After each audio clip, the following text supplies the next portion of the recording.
nada. Frustração total. Outra mulher chega em casa e fala: você tem uma televisão, que legal. E pega alguma coisa? Eu falei: nada. Ela falou: claro, você tem só uma antena comum em cima da casa. Você precisa de uma parabólica. O que é parabólica? É igual um guarda-chuva virado para o teto. Porque os sinais vêm por satélite, e aí você vai receber a transmissão do satélite na sua parabólica, e vai para a sua televisão, e explicou tudo aquilo que eu não entendi muito bem, mas comprei uma parabólica. Pegava alguma coisa, ou voz às vezes, ou rosto às vezes. Mas vamos encurtar a história. Hoje, temos uma TV digital, temos uma assinatura digital, e podemos pegar canal de qualquer lugar do mundo, até do Japão. Qual é a moral dessa história? A moral dessa história é que os sinais sempre foram transmitidos. O que difere é a torre de recepção. O que difere é a antena que recebe. E eu não quero que você saia daqui só com um bombril, não.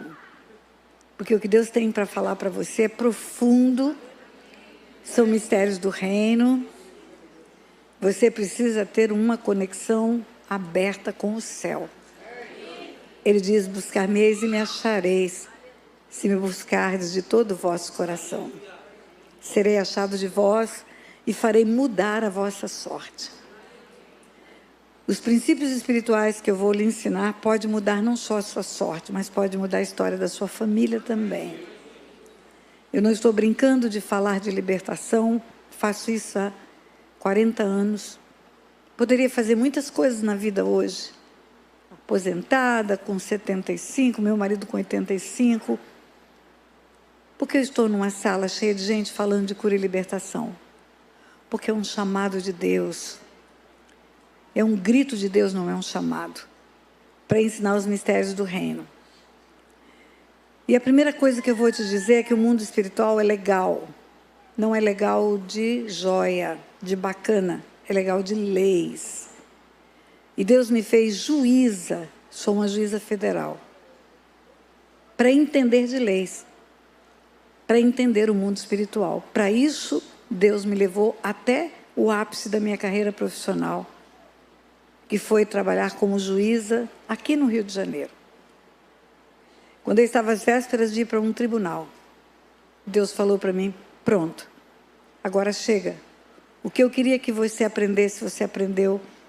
E agora você está pronta para ensinar o meu povo com base de leis que você tem. Então eu vou começar a te ensinar alguns princípios espirituais. Princípios são bases, são estruturas. O pastor dessa igreja também é construtor, também é corretor de imóveis. Ele construiu uma casa linda, ele me mostrou. Aquilo que está visível está sobre alguma coisa invisível, que é uma estrutura de base.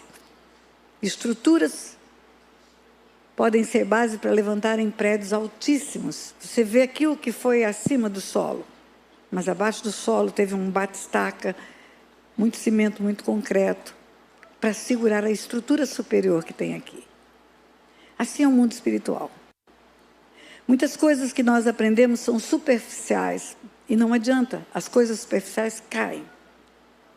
É preciso ter um aprendizado de profundidade, de estruturas que são bases espirituais, para que nós possamos entender o mundo espiritual com princípios, leis e estatutos de Deus. O nosso ministério é de cura e libertação, mas ele não é místico. Não é. Nós vamos realizar no mês que vem a edição número 100 do Silk, Seminário Intensivo de Libertação e Cura. Aqui tem gente que já fez o Silk. Alguém já se identificou aqui comigo que fez? Uma pessoa que está sentada, levante a mão quem já fez Silk. 1, 2, 3, 4, 5, 6, 7 pessoas já fizeram o Silk. Tem manifestação de demônios toda hora lá no Silk? Não, não tem. Nós não trabalhamos com efeitos, nós trabalhamos com causas. Nós não trabalhamos com sintomas espirituais, mas trabalhamos com causas. Se você for a um médico e reclamar que você está de nariz escorrendo, está espirrando, está febril. Isso são sintomas de gripe. Vamos falar de Covid? É fácil falar de sintoma tempo de Covid ou pós-Covid, como vivemos agora. Falta de paladar, falta de olfato, febre permanente, respiração difícil. O médico vai dizer: isso é sintoma de Covid, vamos fazer um teste. O Covid é um vírus microscópico, nano, só visível em microscópio de alta resolução. Mas ele é o causador de todos esses sintomas. Quando as pessoas vêm com sintomas de aflição espiritual, sintomas de ação demoníaca, o nosso foco não é o sintoma, o nosso foco é a causa. Por que isso está acontecendo? Por que você está passando por isso? E quando identificamos a causa, quando essa causa é eliminada, os sintomas desaparecem, acabam. O sintoma é o efeito colateral só. Mas a causa é o efeito principal, é a razão principal. Por isso que trabalhar com fundamentos faz toda a diferença. Não tem expulsão de demônios toda hora no circo, raramente aparece uma manifestação espiritual. Mas todo mundo que vai passa por libertação sai liberto de lá. Então, veja bem, eu vou te falar do primeiro princípio espiritual e vai ser muito fácil você entender isso dentro deste templo. O homem tem o domínio, ele tem o governo do mundo natural e ele é que abre portas e fecha portas para o mundo espiritual. E quando eu falo mundo espiritual, eu estou falando do invisível, do intangível, do intocável. Não estou falando só de trevas, estou falando de luz também. Luz e trevas habitam no mundo espiritual. O que você conhece como o reino da luz tem o governo de Jesus. O que você conhece como império das trevas tem o governo de Satanás. Jesus fala: o ladrão não vem senão somente para matar, roubar e destruir, mas eu vim para que tenham vida e a tenham em abundância. Efeitos do mundo espiritual das trevas: morte, roubo e destruição. Efeitos do mundo espiritual da luz: bênção, vida abundante, plenitude de bênção, plenitude de vida. Então já vamos eliminar uma mentira. Existe sorte e azar. Fulano é azarado, fulano é sortudo. Não. Existe ação das trevas na vida de uma pessoa, existe ação da luz na vida de uma pessoa, bem e mal. Bem e mal. Quando Jesus nos ensina a oração do Pai Nosso, ele diz que devíamos orar e no final dizer: livra-nos do mal. O mal é uma ação do mundo espiritual das trevas. O mal é uma ação do governo do mundo caído, do mundo das trevas. E esse mundo espiritual das trevas, ou o império das trevas, tem um líder, o nome dele é Satanás. Quando você vai para o livro de Apocalipse, capítulo 12, versículo 7 em diante, diz que houve peleja no céu. Peleja é guerra. E foi expulso Satanás, antigo dragão, serpente, que se chama diabo. Foi expulso o antigo dragão, Satanás, serpente, todos sinônimos do mesmo ser. E no céu não se achou mais lugar para ele. E com ele, um terço dos anjos caíram. Anjos formados por louvor da glória de Deus. Anjos formados para servirem a Deus. Anjos para serem de luz. E também já vou te dar um princípio espiritual. Ninguém tem luz própria, nenhum ser, nem homem nem anjo. A luz, ela é oriunda do Deus Todo-Poderoso. Por isso é o reino da luz. Quanto mais próximo da luz, mais brilho há nas pessoas e elas resplandecem a luz. É como um reflexo da luz. Quando Moisés subiu ao Monte Sinai, ficou 40 dias e 40 noites lá, para receber as tábuas da lei. Quando ele desce, o rosto dele brilhava, era translúcido. Ele teve que usar um véu para encobrir o seu rosto, Por que ele brilhava? Porque ele ficou 40 dias e 40 noites diante da luz, daquele que emana a luz. Então, o anjo de luz, que foi expulso do céu, originariamente resplandecia a luz do Deus que ele servia. Ele estava próximo de Deus. A Bíblia, quando fala dele, fala que ele era um querubim ungido, separado por Deus, para servir junto a Deus. Quando ele se separa de Deus pelo pecado, porque o pecado separa o homem de Deus e separa anjos de Deus também. Quando ele foi separado de Deus pelo pecado, no céu não se achou mais lugar para ele. E ele foi expulso, está escrito. Capítulo 12 de Apocalipse, versículo 7, diz que ele foi expulso. Só é expulso quem é convidado para sair, não sai. Só é expulso quem recebe uma ordem de vá embora e não obedece. Ele ficou na presença de Deus em desobediência, querendo ocupar um lugar que não era mais dele. Houve peleja no céu, versículo 7 de Apocalipse 12. Miguel e seus anjos pelejaram contra o dragão. Quem é Miguel? Miguel é um anjo de alta patente, como era o anjo de alta patente que foi expulso do céu. Tem uma hierarquia no meio dos anjos. Principados, potestades, dominadores desse mundo tenebroso, forças espirituais da maldade. Miguel é um anjo de alta patente que permaneceu em obediência a Deus. Ele foi o líder do exército de anjos que expulsou do céu os anjos rebeldes. Houve peleja no céu, Miguel e seus anjos pelejaram contra o dragão, também pelejaram o dragão e os seus anjos.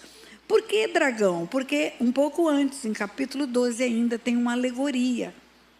O livro de Apocalipse é cheio de alegoria, de símbolos.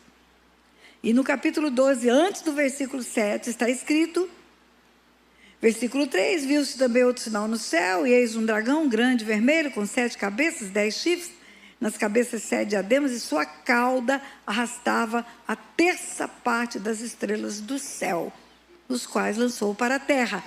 É uma alegoria, porque quando ele foi expulso, 1/3 dos anjos acompanharam-no na rebelião. Volta para o 7. Houve peleja no céu, Miguel e seus anjos pelejaram contra o dragão, também pelejaram o dragão e seus anjos, todavia não prevaleceram, nem mais se achou no céu o lugar deles. E foi expulso o grande dragão. Então, quem é o grande dragão? A antiga serpente. É a serpente do Éden, que se chama Diabo e Satanás, o sedutor de todo mundo. E foi atirado para a terra, e com ele os seus anjos. E ali foi inaugurado o Império das Trevas.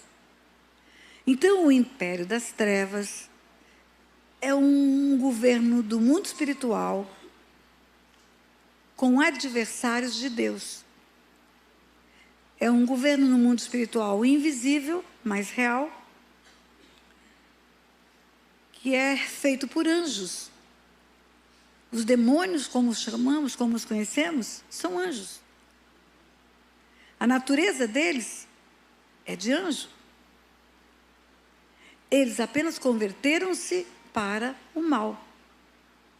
É como um soldado de alta patente, tropa de elite, treinado para defender o homem do crime, treinado para fazer o que é certo, mas ele é seduzido pelo dinheiro e ele se torna rei do tráfico. Ele não perde todas as habilidades que tinha, e nem perde todo o conhecimento que tinha, e nem perde toda a força que tinha. Ele apenas converte tudo que ele aprendeu para fazer o mal. Conversão é mudar a mente, mudar a rota. Quando uma pessoa se converte das trevas para a luz, ela muda a mente dela. Ocorre uma metanoia. Quando o anjo se converte para as trevas, ele mudou a mente dele do bem para o mal. Por isso Jesus fala que ele vem para matar, roubar e destruir. É o ministério dele. E ele foi expulso para a terra. quando ele foi expulso para a terra, ele foi expulso com uma condenação.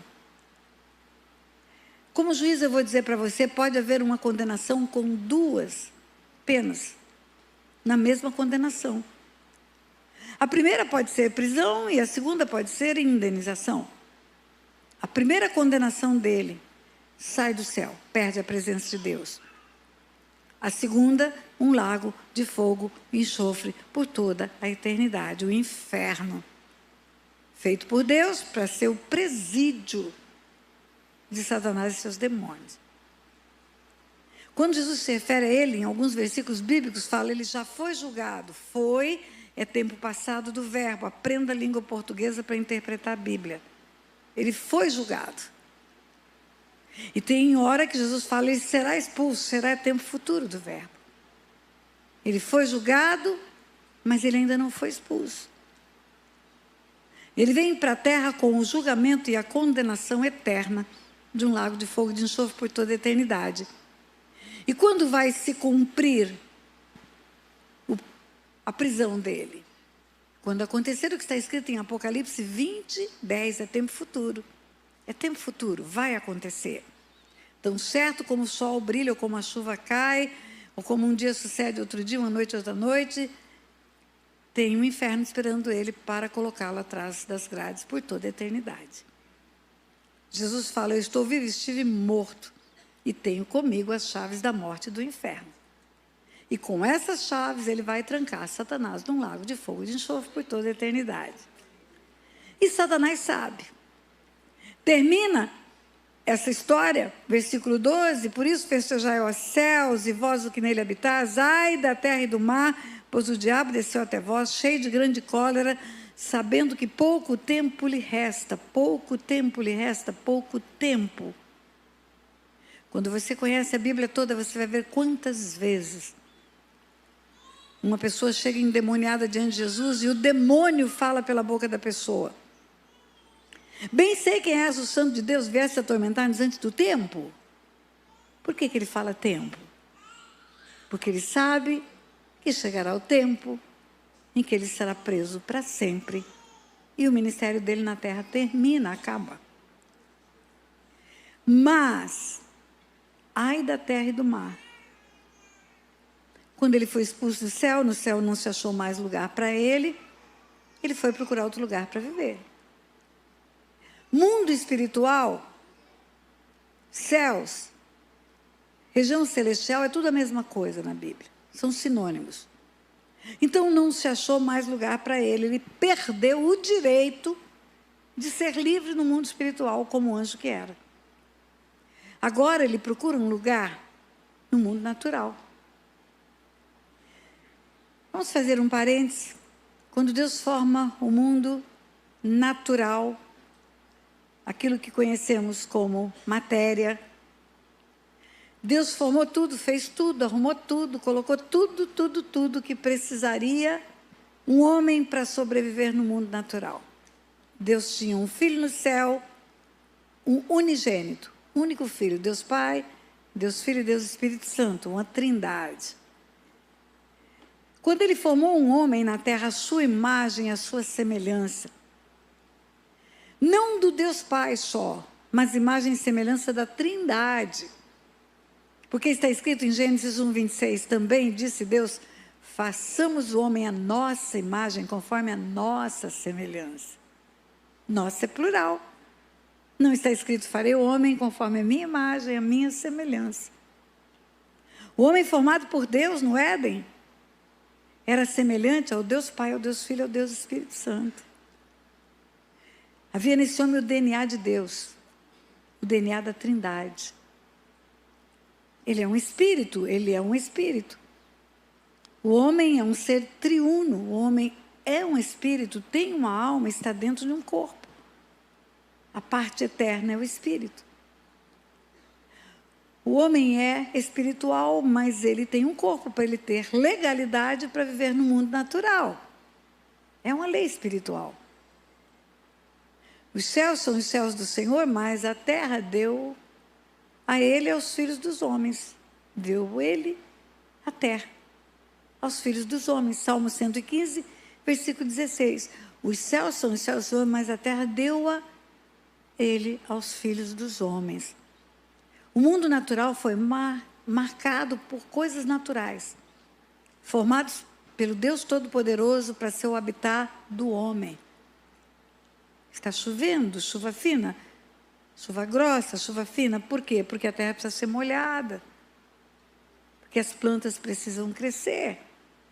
Não só para produzir alimentos, mas para as folhas permanecerem vivas na terra. Porque junto com a luz do sol, elas operam um fenômeno chamado fotossíntese e produz oxigênio para o homem. Eu sou admiradora das árvores. Toda vez que eu passo num lugar como eu passei hoje, a hora que saímos daqui para ir almoçar, passamos por um lugar de algumas árvores, eu olho para elas e eu fico maravilhada com o que Deus faz. Anos e anos e anos estão ali fincadas no chão. Quem bota comida para elas? Deus. Você vai em Israel, Jardim das Oliveiras, tem oliveira que já tinha 2000 anos quando Jesus estava ali. Agora tem 4000 anos. Estão vivas. Quem alimenta aquelas árvores 4000 anos? Deus. Há um propósito dele manter o mundo natural, porque é o habitat do homem. Ele forma o homem e prepara, como um pai ou uma mãe prepara um quartinho para receber um filho que ama, e ele preparou a terra para o homem. Alimentos em todos os lugares. Tem alimento no subsolo, beterraba, rabanete, cenoura. Tem alimento no galho da árvore, no ramo da árvore, jabuticaba. Tem alimento pendurado na ponta, goiaba, manga. Tem alimento no alto do coqueiro, dentro de um coco duro. Tem alimento na floresta. No galho de pau seco, ele coloca um shiitake, que é um cogumelo, que tem proteína, igual um bifinho, para alimentar o homem. É bem verdade que o homem às vezes não reconhece isso, nem olha para Deus. Não sabe o homem quantas vezes ele respirou no dia de hoje, mas se ele ficasse 10 minutos sem respirar, ele morreria.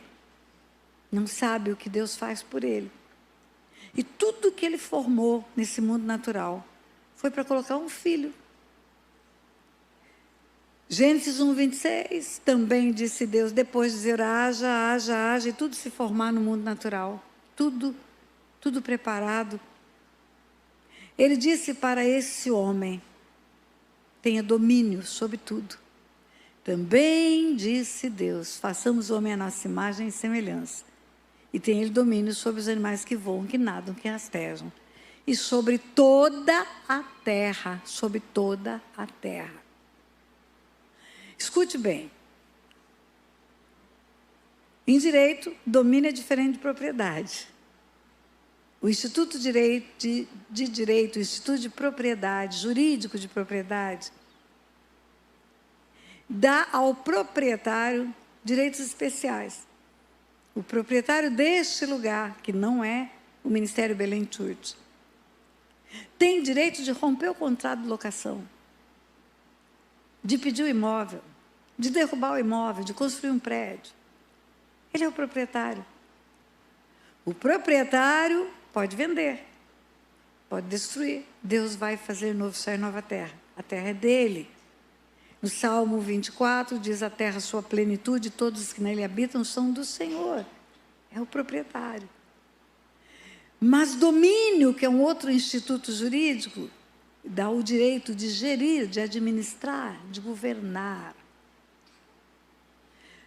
Eu acredito que há um contrato de locação em que o domínio é exercido nesse lugar pela Belém Church.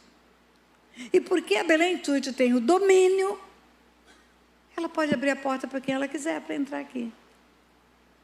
Ela pode convidar a pastora Tânia Tereza para fazer um seminário de libertação. Ela pode convidar qualquer pessoa para fazer alguma coisa aqui. O domínio dá o direito à ocupação legal e dá o direito à gestão do lugar. Quando Deus entrega o domínio da terra para o homem, não tirou o direito de propriedade que ele tem. A terra é propriedade dele. mas o domínio ele entregou para o homem. Então, veja bem, vamos pegar essa figura da Belém Church e do proprietário desse lugar. Tem um contrato de locação, onde dá posse legal, o direito de gerir, de administrar, porque tem o governo e o domínio desse lugar. Poderia o dono desse lugar entrar por aquela porta agora e dizer, para tudo? Não. Ele estaria fora da lei. Poderia aquele homem chegar para os pastores dessa igreja e falar, vocês não podem chamar a pastora Tânia, vocês vão chamar quem eu quiser que venha pregar nesse lugar. Não, seria abuso. Então entenda algo, Deus é reto, é íntegro, a justiça é a base do trono de Deus. A Bíblia fala que a justiça é o cinto dos seus lombos, ele não trabalha fora da lei. Se ele entregou o domínio da terra para o homem, o domínio da terra é do homem. Ele não invade, ele não obriga o homem a fazer nada, ele dá o direito chamado livre-arbítrio, do homem escolher quem quer receber na terra que é dele. Ele abre a porta para quem ele quiser. Então vamos lá, imagine que a terra é isto aqui, é esse ambiente aqui, onde estamos dentro. Imagine que o mundo espiritual é o resto do planeta. Isso aqui é o mundo natural. O mundo natural conecta-se com o mundo espiritual através de portas. Você vai ouvir muitos nomes, mas o nome bíblico é porta. Um dia Deus falou para Caim, Caim, o primeiro homem nascido de mulher, porque o pai de Caim foi formado do pó da terra. Caim, o primeiro homem nascido de mulher, Deus falou para ele, o pecado jaz à porta, a ti te cumpre dominá-lo. Satanás, querendo entrar, influenciar Caim a matar Abel e matou. Deus fala para Caim, se procederes bem, não é certo que serás aceito? Se é condicional. Se você fizer o que é certo, você vai ser aceito. Se você fizer o que é errado, vai me perder. Eu estou falando do livro de Gênesis. Mas vamos pular para o Apocalipse? Lá no Apocalipse, Jesus fala, eis que estou à porta e bato. Se você abrir, eu vou entrar. E vou entrar na sua casa. Quando fala de casa, na Bíblia fala de família. E aí você já vai aprender a primeira lição, a escolha das trevas ou a escolha da luz vai ter uma consequência familiar, sim. Vai ter uma consequência que vai além da pessoa. Então volta para o Éden. O pecado jaz à porta, te cumpre dominá-lo, você pode recusar. Você sempre vai ter o livre-arbítrio, a escolha, de fazer o que é errado, o que é certo, o que Deus diz para não fazer, ou o que diz para fazer. Vamos aproveitar e fazer um parênteses aqui. Eu disse que o mundo espiritual é legal, funciona dentro de leis, princípios espirituais. A lei maior de uma nação, vamos pegar a nossa lei, é a Constituição Federal. Todas as outras leis estão sob a égide da Constituição Federal, estão abaixo dela. Leis municipais, leis estaduais, leis federais, todas são menores em eficácia do que a Constituição Federal. Se uma lei municipal, estadual, federal for contrária à Constituição, pode ser derrubada. Existe uma ação própria chamada arguição de inconstitucionalidade, porque ela está contrária à Constituição, ela não pode prevalecer. Por que a Constituição Federal é a lei maior de uma nação? Tem mais eficácia, uma força imperativa maior. Porque ela foi feita de um jeito especial. Todas as outras leis são oriundas de um projeto de um legislador, seja municipal, seja estadual, seja federal. A Constituição Federal, porém, é resultado de uma Assembleia Nacional Constituinte, onde todos os legisladores federais da nação assentaram-se para elaborar o projeto. Foi feita de um jeito especial, tem uma força maior, tem uma eficácia especial. Se você trouxer isso como comparação para a Bíblia, a lei maior da Bíblia se chama 10 Mandamentos. Por quê? Porque foi feita de um jeito especial. Porque o Deus Todo-Poderoso fez questão de descer com o seu trono do céu para escrever com o dedo dele em tábuas de pedra. Todas as outras leis ele falou para Moisés. Disse o Senhor a Moisés, vai e fala aos filhos de Israel. Disse o Senhor a Moisés, vai e fala aos filhos de Israel. Mas os 10 mandamentos não. Ele quis deixar escrito. O decálogo ficou escrito. Deus mandou Moisés lavrar tábuas de pedra para ele escrever. Ele, a escrita de Deus. Você conhece a história? Primeiras pedras, Moisés sobe, Deus escreve. Moisés volta com a escrita para passar para o povo. Quando encontra o povo adorando um bezerro de ouro, fica irado, quebra as pedras. Deus fala, traz outras, porque precisa ficar escrito. E Moisés faz novas tábuas, sobe e fica escrito. Por quê? Porque passarão céus e terra e não vão passar. Esses princípios, esses preceitos, essa regra espiritual que está nos 10 mandamentos. Existe aí uma série de filmes, e você conhece muito bem, do Indiana Jones, que fica procurando a arca perdida, né? Porque a lenda diz, que as tábuas da lei estão na Arca da Aliança, em algum lugar do planeta. Diz a lenda que está lá em Jerusalém, ou que está em Petra, no lugar onde nós já fomos visitar. E o filme é Indiana Jones procurando a arca em algum lugar do mundo. Sabe quando ele vai encontrar? Nunca. Porque a Arca da Aliança, que tem as tábuas da lei, está no tabernáculo do céu. Porque está escrito, Apocalipse 11, versículo 19, abriu-se o santuário de Deus, que se acha no céu, e foi vista a Arca da Aliança no seu santuário. Está lá. João viu a Arca da Aliança no santuário de Deus, e lá estão as tábuas da lei. Por isso que quando Jesus fala da lei, ele fala no livro de Mateus, passarão céus e terra, mas a lei não passará. Ele diz assim, no livro de Mateus,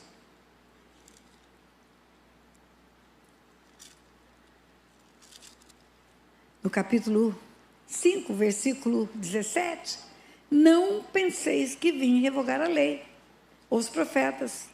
Não vim para revogar, vim para cumprir. Porque em verdade vos digo, até que o céu e a terra passem, nem um i, nem um tio jamais passará da lei, até que tudo se cumpra. Vou repetir, não penseis que vim revogar a lei, ou os profetas, não vim para revogar, vim para cumprir. Porque em verdade vos digo, até que o céu e a terra passem, nem um i ou um tio jamais passará da lei, até que tudo se cumpra. Céus e terra já passaram? Sim ou não? Responde. Até que o céu e a terra passem, já passou o céu e a terra, Deus já fez novo céu e nova terra? Então a lei está vigindo. E quando Jesus fala, não penseis que eu vim revogar, e eu vou dizer como juiz, uma lei que não é revogada, é vigente. Ela está em vigor. Não acabou. Não importa o tempo que passou. Não houve revogação, não tinha prazo de validade, é vigente. Então, essa lei maior, os 10 mandamentos, escrita pelo dedo de Deus em tábua de pedra, única vez que o trono de Deus desceu na terra, única vez, foi para escrever os 10 mandamentos. Dada a importância que essa lei tem para Deus, o trono de Deus foi visto por profetas. Eles viram, narram o que viram. Daniel viu, Ezequiel viu, Saulo ou Paulo viu, João na ilha de Patmos viu, Isaías viu, no ano da morte do rei Uzias eu vi o Senhor. Ver é ter visão. Mas nos 10 mandamentos o trono desceu, ruído, trombeta, relâmpago, tudo. Tudo. E eu vou aproveitar para te ensinar algo que tem na palavra. Deuteronômio, capítulo 4.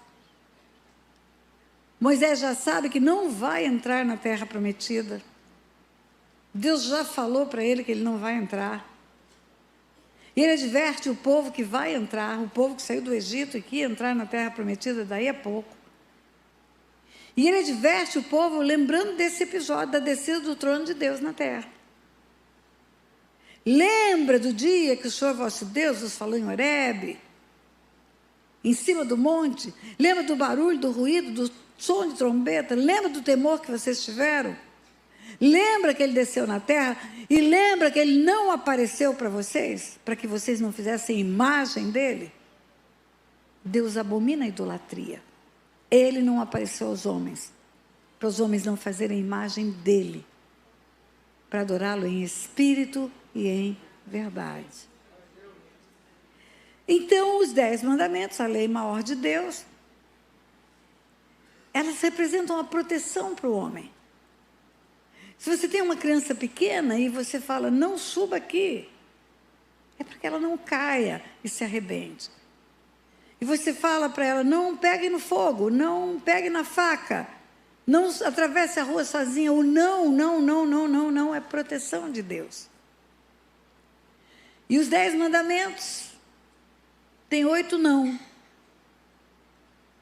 Não farás para ti imagem de escultura, não adorarás. Não terás outros deuses diante de mim. Não adulterarás, não matarás, não furtarás. O não de Deus é proteção, porque cada vez que o homem transgride um desses mandamentos, ele abre uma porta. E o mundo espiritual das trevas adentra por essa porta. E o ser espiritual que adentra, mata, rouba e destrói. O não de Deus é proteção. Se você tiver curiosidade, vá para o meu canal oficial do YouTube, Tânia Tereza é o meu nome. Se você botar no Google Tânia Tereza com Z, você vai me achar. No meu canal oficial do YouTube tem um vídeo meu sobre aborto. O vídeo chama Aborto Aula 9. Por que aula 9? Porque eu tenho um curso online de cura e libertação. Além de presencial, tem online. E a aula 9 do curso online é aborto, sobre aborto. E você escute lá sobre aborto, consequências espirituais do aborto. Você vai ver que, quando Deus diz não matarás, Ele não está preocupado com a criança que vai morrer dentro da sua barriga, ou que morreu dentro da sua barriga. O bebê nem viu a luz do sol, era apenas um embrião, um feto.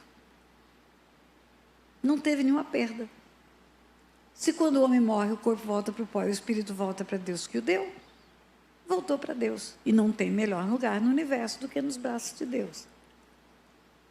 Mas, contudo, entretanto, todavia, a pessoa que desobedeceu esse mandamento, não matarás, e derramou o sangue do seu filho dentro da barriga, essa pessoa abriu uma janela no mundo espiritual. Seres espirituais da maldade, que se alimentam de sangue derramado, que são espíritos de morte, vão agir na vida dessa pessoa e dos seus descendentes. E são espíritos de morte e matam o que quiser. Matam a saúde, desde um câncer gravíssimo até uma diabetes. Mata os filhos, os netos, os bisnetos. Traz morte prematura para a família. Causa acidentes frequentes. Mata os negócios, mata os ministérios. Mata o que quiser. Leva a pessoa ao suicídio. Depressão leva a pessoa ao suicídio, se não houver espírito de morte agindo, não leva. Leva a pessoa a tristeza, abatimento, incapacidade de reagir. Depressão pode ser do corpo, uma deficiência hormonal. O hormônio do bem-estar, do prazer, fica em queda, precisa ser reposto. Dá um up, melhora o humor, melhora a alegria. Chega uma pessoa buscando ajuda, o sintoma é a depressão. Lembra que eu falei que sintoma é uma coisa e causa é outra. O sintoma é a depressão. O sintoma é a depressão. E chega buscando ajuda, porque tem vídeos meus que falam de depressão. Primeira pergunta que eu faço: foi ao médico? Fez exame de dosagem hormonal?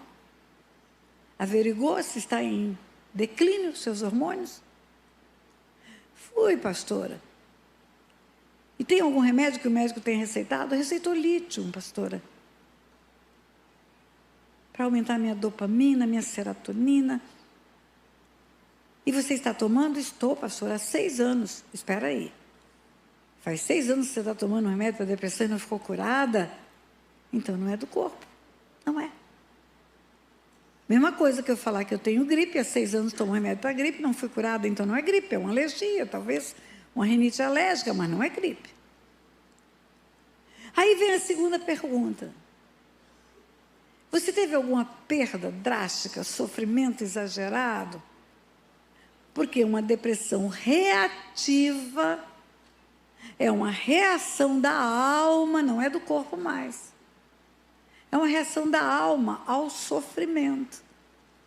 Todos nós temos uma capacidade de voltar, chorar, chorar, chorar, viver o luto e voltar. Chama resiliência. Perde o casamento, parece que o mundo vai acabar. Daqui 10 anos você encontra a pessoa, já está noutra. Perde o negócio, enterra um filho, eu já enterrei um filho, não tem dor maior. Mas passa, saudade fica, mas a dor passa. Saudade é o amor que fica. Você pergunta para a pessoa, você teve perdas drásticas, teve dores terríveis, humilhação? Não me lembro, se eu tive eu não me lembro, então não é da alma. Porque ninguém esquece que enterrou um filho, ninguém esquece que perdeu um casamento, ninguém esquece que perdeu um negócio, ninguém esquece que foi injustiçado, que foi caluniado, ninguém esquece isso. Então não é da alma. E nem do corpo, e nem da alma. Restou o quê? É do espírito. Aí eu faço a pergunta clássica. Você já fez aborto? Já contribuiu com um derramamento de sangue? Talvez não em você, mas com outra pessoa? Porque no mundo espiritual, que é legal, há cumplicidade de pecado. Acompanha alguém para pecar, você é cúmplice do pecado, como seria cúmplice de um crime. Aí quando a pessoa fala sim, está aí a resposta. A sua depressão é espiritual. É uma ação de espíritos de morte. Porque eles é quem vem receber o sangue derramado. Ou o povo da Umbanda, Quimbanda e tudo que é banda, que oferece sangue de galinha, de bode na encruzilhada, oferece por quê? Porque tem demônio que pede. Seres espirituais da maldade pedem sangue. E você, quando mata um filho no ventre, nem sabia, mas estava oferecendo sangue para eles. Um dia Deus chegou para Caim e falou, onde está Abel, teu irmão? Caim havia matado Abel, havia sepultado Abel. Caim respondeu, acaso sou tutor do meu irmão? Resposta de Deus para Caim, o sangue do teu irmão clama da terra a mim. És agora, pois, maldito por sobre a terra, cuja boca se abriu para receber das tuas mãos o sangue do teu irmão. És agora, pois, maldito por sobre a terra, cuja boca se abriu para receber das tuas mãos o sangue do teu irmão. Imagine ele chegando para uma mulher que matou um filho no ventre e falando, cadê o filho que eu te mandei? Ah, me desfiz dele. O sangue do teu filho clama de dentro de você para mim. E você é maldita por sobre a terra. Porque derramou o sangue do filho que eu te mandei. O não matarás de Deus é proteção. É proteção. Não furtarás é proteção. Você furta um objeto ou recebe um objeto em receptação culposa, coloca dentro de sua casa, você acha que aquilo não tem importância? Aquilo é um link espiritual, uma porta se abre, espíritos roubadores podem entrar na casa. Eu vou contar uma história para você. Eu gosto de contar histórias. Conversei ontem com os pastores, ontem estivemos juntos já aqui, falei para a liderança e contei que morei no Rio de Janeiro 20 anos. Primeiro em Jacarepaguá, em Madureira, depois na Tijuca, depois em Jacarepaguá. E na Pau Ferro, onde morávamos. Uma casa bonita, grande, de esquina, não era condomínio. Sofremos 3 assaltos à mão armada na nossa casa. Num deles eu fui levada como refém. Eu fiquei 7 horas na mão de bandidos. Entre mata, não mata, mata, não mata, até que me desovaram lá em Duque de Caxias, num lugar de desova de cadáver. O tempo passou. Eu perguntava para Deus, Deus, por que isso aconteceu? Por que isso aconteceu? Eu sou tua filha. Eu vivo a tua palavra. Eu cumpro os teus preceitos. Isso tem anos e anos e anos. Eu tinha recém-ingressado na magistratura, 1988. Passaram-se todos esses anos. Este ano, nós estávamos indo do Rio para Resende, engarrafamento na Dutra, um caminhão virou, caiu em cima de um carro, trancou a Dutra, ficamos 2 horas de motor desligado, até vir alguém e tirar aquele caminhão de lá. E aí conversa, de repente eu olho do lado. Onde estávamos? Acari, estávamos em Acari, exatamente, município de Acari, estava lá aquela placa, Acari. Imediatamente o Espírito Santo de Deus fala, hoje eu vou te dar a resposta. Que você me perguntou quantos anos atrás? Acari era um lugar que tinha uma tal Feira de Acari. E a Feira de Acari tinha um apelido, chamava Robalto. Quem se lembra disso, levanta a mão, não tenha vergonha não. Ó, todo mundo. Nós tínhamos uma propriedade em Tocantins, 2.200 quilômetros daqui. Compramos um trator velho para fazer um trabalho lá na propriedade. E precisou de uma peça do trator. E não achava em lugar nenhum. Não achava em lugar nenhum de peça de trator. Na Robalto havia venda de peças de carro roubadas, desmanche de carro vendido aos pedaços, toca-fita de carro, que naquele tempo era o tempo do toca-fita, objetos furtados nos assaltos à mão armada, ia para Robalto. Vendia lá. Nós sabíamos disso. O apelido da feira era esse, era Robalto. Alguém disse, talvez lá você encontre a peça que você precisa. E no engano, no ledo engano, que não é inocência, na verdade é um auto-engano, a gente pensa, talvez alguém não tinha mais o trator, resolveu vender legalmente o que, e vai e compra a peça. Nesse dia, na rodovia, na Presidente Dutra, Deus falou para mim, por isso entrou ladrão na sua casa. Porque está escrito, aos vossos inimigos não podereis resistir enquanto retiverdes na vossa casa coisa roubada. Pode dizer ai, ai, ai, igreja? Pois é, se você tem alguma coisa que foi comprada na Robalto, chega e joga fora hoje. Peça perdão a Deus hoje.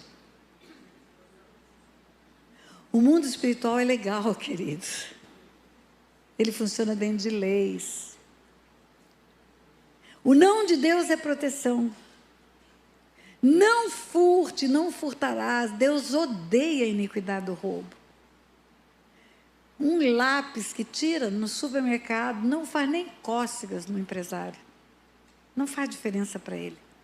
Mas quando você coloca esse lápis dentro da sua bolsa, dentro da sua casa, você abre uma janela no mundo espiritual, o pecado jaz à porta, a ti te cumpre dominá-lo.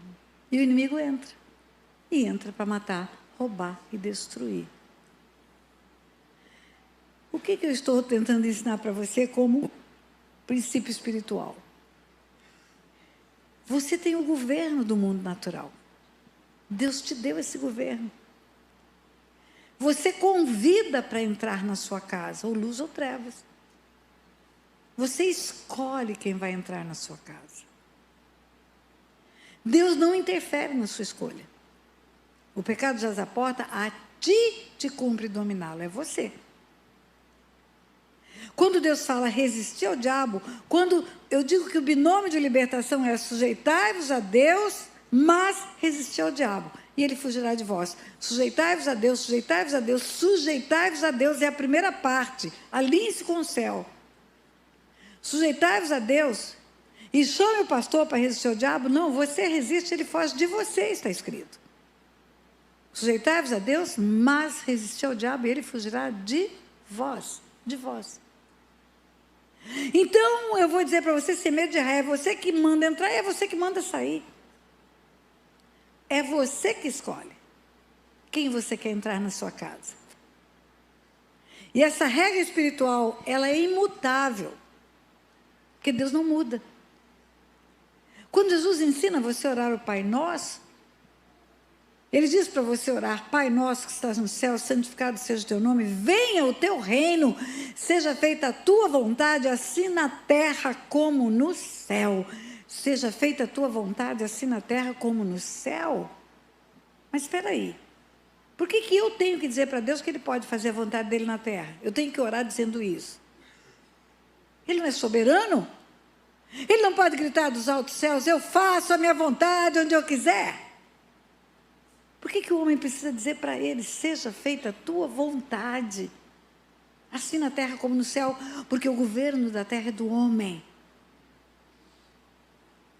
E Deus não vem se o homem não permitir. Por isso Deus ensina-nos a orar com instância, a pedir. Ele sabe que eu preciso. Ele é onisciente. Mas se eu não chamo, Ele não pode vir. Falar não pode é muito forte. Mas quando você lê o Salmo 81 e não 91, você vai ver Deus dizer: ah, se o meu povo me escutasse, se Israel andasse nos meus caminhos, eu, de pronto, abateria o seu inimigo e o saciaria com o trigo mais fino e com o mel que escorre da rocha. Até o Salmo 91, cheio de promessas, quando termina, Deus diz: porque a mim se apegou, com amor eu o livrarei. A Bíblia está cheia de textos, onde Deus diz assim: tornado o povo de Israel a fazer o que era mal perante o Senhor os entregou nas mãos dos inimigos. Deus entregou? Como assim? Porque o diabo, ele chega diante de Deus e ele reivindica o cumprimento da lei. Deus é justo até com o diabo. Existe um supremo tribunal no universo, onde Deus é o legislador e é o juiz. O Filho é o advogado, o Espírito Santo é fiel testemunha, e Satanás é o acusador, é a promotoria. E como juiz eu vou dizer algo a você: nunca vi um juiz reto, um juiz íntegro, um juiz digno receber uma peça de acusação da promotoria, eivada de verdades, com provas conclusivas de que o fato aconteceu. E esse juiz botar na gaveta e não julgar o culpado, julgá-lo inocente. Ele não toma o culpado por inocente. Quando a Bíblia fala que Satanás nos acusa dia e noite dentro do Pai, é disso. É de portas que abrimos. E aí ele fala: agora eu posso entrar por essa porta. E eu posso tocar. E eu posso matar, eu posso roubar, eu posso destruir. Para você ter uma ideia do nível de interferência do mundo espiritual no mundo natural, de quão grande é o poder destruidor de Satanás, leia o livro de Jó. O livro de Jó é o livro mais velho da Bíblia. Foi escrito antes do livro de Gênesis. E não é à toa que no primeiro livro escrito que o homem teria que ler, Deus mostra o que o diabo pode fazer no mundo natural. ele pode matar os filhos, ele pode tirar os bens, ele pode tirar a saúde, e tudo dentro de uma legalidade. Permissão legal. E não é porque Jó fez nada errado, é porque Deus queria que eu e você soubéssemos. Jó foi como um exemplo para nós. Outro dia eu escutei alguém falar que Jó deixou as coisas acontecerem, ele deixou o pecado de Jó, foi a soberba, o orgulho. Mentira, isso não é verdade. Me desculpa quem prega isso, mas isso não é verdade. Sabe por quê? Porque o livro de Jó termina com Deus dizendo aos amigos de Jó o seguinte: vocês não fizeram o que era reto como o meu servo Jó. Se o meu servo Jó orar por vocês, eu não vou tratar vocês como vocês merecem. Então Jó começa reto e termina reto diante de Deus na história. Ele não mudou. Ele vai reto até o fim. Agora, todo mundo acreditava que era Deus que estava punindo Jó. Mas não era Deus. Era o diabo com a permissão legal de Deus. Deus estava ensinando para nós como funciona esse mundo espiritual legal. E quando o acusador chega diante de Deus e acusa do que fizemos, Deus não tem outra alternativa senão, pela sua retidão, cumprir a sua própria lei. Que juiz seria se ele tivesse uma lei que vale para todo mundo e não vale para ele? Onde todo mundo passa pelo crivo da lei e ele deixa-se julgar ou agir fora da lei? Exemplo disso é a história de Davi. Davi adulterou, Davi fez um homicídio, matou um homem chamado Urias para casar com a mulher de Urias, a viúva, Batseba. E Deus mandou um profeta confrontar Davi. E quando o profeta vai confrontar Davi, Davi se arrepende. Davi se arrepende. Versículo 12 em diante de 2 Samuel 12. Porque tu fizeste em oculto, eu farei esperando todo Israel, a espada jamais vai se apartar da tua casa, a espada é sangue. Então disse Davi a Natã: pequei contra o Senhor. Arrependeu. Então disse Davi a Natã: pequei contra o Senhor. Disse Natã a Davi: também o Senhor te perdoa, o teu pecado não morrerás. Arrependimento, e já vou te ensinar isso, o arrependimento é o que cancela pecado. Cancela para tirar a morte, porque o salário do pecado é a morte. E morte é separação eterna de Deus. Morte não é um caixão, 7 palmos abaixo do chão, cheio de flores. Morte é ficar separado eternamente de Deus. Todos vão ter a primeira morte. Todos vão ter um corpo voltado para o pó. Mas haverá uma ressurreição dos mortos. E nessa ressurreição haverá uma separação. Aqueles que morreram, tendo o Senhor Jesus como Senhor e Salvador de suas vidas, consequentemente tendo o nome escrito no livro da vida, vão ressuscitar para a vida eterna, para ficar com Deus eternamente. E todos aqueles que não fizeram essa escolha vão ter a morte eterna, que é o chamado na Bíblia de segunda morte, separação eterna de Deus. Quando Davi é confrontado, ele se arrepende, ele diz: pequei contra o Senhor. E disse Natã a Davi: o Senhor te perdoou o teu pecado, não morrerás. Você não vai ficar eternamente separado de Deus pelo seu arrependimento. Se você ler o Salmo 51, que Davi escreveu nesse dia, você vai ver um arrependimento sincero, genuíno. Senhor, não te afaste de mim. Senhor, eu pequei contra o Senhor. Senhor, não retires de mim o teu espírito. Ok, que coisa linda. Davi confrontado, arrepende-se. O Senhor também te perdoou o teu pecado, não morrerás. Mas, toda vez que você encontrar mas na Bíblia, regala o olho. Aí está escrito todavia, a mesma coisa. Mas, todavia, entretanto, contudo, são sinônimos. Mas, posto que com isto deste motivo a que blasfemassem, os inimigos do Senhor, também o filho que te nasceu morrerá. Davi, o Senhor te perdoa. Mas os inimigos de Deus, que são os demônios, estão berrando diante de Deus, para Deus cumprir a lei dele. E a lei dele diz, não matarás, não adulterarás, e diz ainda, visitarei a iniquidade dos pais nos filhos até a 3ª e 4ª geração. Então, eles estão pedindo o direito de tocar nos seus descendentes. O salário do pecado é a morte, essa responsabilidade é pessoal. A alma que pecar, essa morrerá, está escrito em Ezequiel 18. Não morre o filho pelo pecado do pai, nem o pai pelo pecado do filho. É pessoal. Tem duas leis, tem a lei da responsabilidade e a lei da herança. A lei da responsabilidade é cada um vai pagar pelo seu próprio pecado. Não vai um morrer pelo pecado do outro.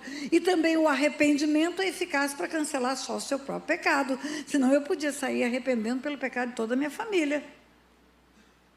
Não, eu me arrependo pelo meu pecado. É pessoal, é individual. Eu intercedo para que a minha família se arrependa dos seus pecados. Eu intercedo para que o Espírito Santo os convença do pecado, da justiça e do juízo, mas eu não posso me arrepender pelo pecado deles. Não. É pessoal a responsabilidade. Mas tem uma outra lei, que é a lei da herança. Visitarei a iniquidade dos pais nos filhos até a 3ª e 4ª geração. Aonde está essa lei? Nos 10 mandamentos. Onde Jesus diz que passarão céus e terra. Mas isso não vai passar. A lei é vigente. Visitar a iniquidade dos pais nos filhos acontece. O arrependimento pelo pecado pessoal vai trazer a vantagem do perdão pessoal. Mas e agora? Como fazemos com as heranças espirituais? Nós precisamos orar por elas também. Nós precisamos levar tudo para a cruz. Fecha parênteses, volta para as portas. O que abre uma porta para o inimigo entrar, matar, roubar e destruir? O pecado. É o pecado. E o que é o pecado? É a transgressão à lei, aos princípios de Deus. E o que fecha a porta? É o arrependimento. É o arrependimento que fecha a porta que foi aberta pelo pecado. E quando eu me arrependo, a morte acaba. Davi, o Senhor te perdoou o teu pecado, não morrerás. O salário do pecado é a morte. Agora tem um novo nascimento pelo arrependimento. Mas a consequência geracional não acaba com o meu arrependimento só. É preciso ter um outro passo. Esse outro passo está em Provérbios 28:13, que diz: o que encobre as suas transgressões jamais prosperará. Mas o que confessa e deixa alcança misericórdia. O que encobre jamais prospera, o que confessa e deixa alcança misericórdia. O que encobre jamais prospera, o que confessa e deixa alcança misericórdia. A confissão do pecado tira das trevas, traz para a luz. Leva o meu pecado para a cruz. Jesus foi moído pelas minhas transgressões. E a minha transgressão precisa ser levada à cruz. Assim como a minha enfermidade precisa ser levada à cruz, eu tenho que orar e pedir a cura. Além de perdoar as nossas iniquidades, Ele curou as nossas enfermidades. E as maldições também. Ele fez-se maldito por nós, pendurado no madeiro, levando as maldições do homem. Mas nada é automático. Nada. A cruz não é automática. A cruz é um depósito. Como se fosse uma conta bancária recheadinha, onde você tem que sacar. Faz um Pix, faz uma transferência. Emite um cheque, saca na boca do caixa. Se você não fizer nada disso, o dinheiro vai ficar lá e você vai morrer pobre do lado de cá. Quantas vezes cantamos tudo que Jesus conquistou na cruz é direito nosso, é nossa herança. Uma herança, você precisa se apropriar dela. Quantas histórias você escuta de alguém que morreu, deixou uma herança fabulosa para alguém que morreu pobre, porque não foi se apropriar da herança. Não foi buscar a herança. 8 bilhões de pessoas estão sobre a face da terra hoje. 8 bilhões. Jesus amou o mundo de tal maneira, o Pai amou o mundo de tal maneira que enviou Jesus, seu Filho, para morrer em favor do mundo e salvar o mundo. Então, Jesus morreu na cruz para salvar o mundo, sim ou não? E o mundo hoje tem 8 bilhões de pessoas, sim ou não? E os 8 bilhões estão salvos? Não. Tem que ir à cruz. Tem que ir à cruz com um arrependimento, assim como Davi, pequei contra o Senhor. Porque está escrito em Atos 3,19, arrependei-vos e convertei-vos para serem cancelados os vossos pecados. O cancelamento do pecado ocorre só com arrependimento. E se o salário do pecado é a morte, como está escrito, o cancelamento do pecado cancela a morte também. E a vida volta. Por isso, o profeta fala para Davi, o Senhor te perdoou o teu pecado, não morrerás. Mas, como você deu motivo que blasfemasse os inimigos do Senhor, tem uma parte da lei que vai se cumprir, é a maldição. Seus filhos vão morrer. Quando você continua a ler o texto, chega a arrepiar. Mas posto que com isso deste motivo a que blasfemasse os inimigos do Senhor, também o filho que te nasceu morrerá. E o Senhor feriu a criança que a mulher de Urias dera à luz a Davi, a criança adoeceu gravemente, versículo 13, ao 7º dia, 18, ao 7º dia morreu a criança. Morreu a criança como consequência do pecado de Davi. Tem responsabilidade essa criança no adultério de Davi? Não. Tem responsabilidade no homicídio de Davi? Não. Não é a lei da responsabilidade, a lei da herança é outra lei. Não tem nada a ver com fazer ou deixar de fazer alguma coisa. Escute bem. Imagine um homem de bem, que começa plantando uma rocinha de milho e Deus faz ele prosperar e ele cresce, cresce, cresce na sua agricultura e um dia se torna o maior exportador de grãos do Brasil. E ele tem 2 filhos malandros, sem vergonha, drogados, que nunca plantaram uma espiga de milho, um grão. E esse homem fica muito rico, patrimônio fabuloso, compra prédios, compra barcos, compra gado, compra terras. E quando ele morre, ele deixa 2 filhos. E o patrimônio vai para quem? Para os filhos. Por quê? Porque sois filhos, logo sois herdeiros, a palavra de Deus diz. Mas esses meninos nunca trabalharam, pastora. Não importa. O resultado da herança vem pela legitimidade de ser filho. Não vem porque fez ou deixou de fazer nada. Faz o inverso.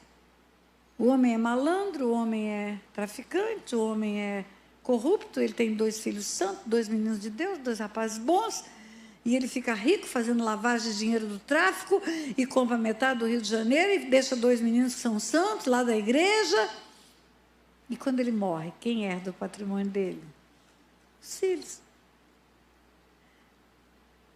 Por quê? Porque são filhos. Sois filhos, logo sois herdeiros.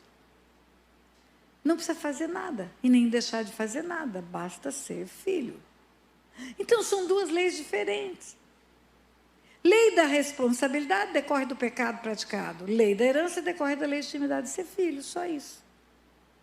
Visitarei a iniquidade dos pais nos filhos até a 3ª e 4ª geração. Eu disse a você que o salário do pecado é a morte. Morte é pessoal. Mas eu disse a você que em Provérbios 28:13 está escrito: aquele que encobre a transgressão jamais prosperará. Mas o que confessa e deixa alcança misericórdia, prosperidade.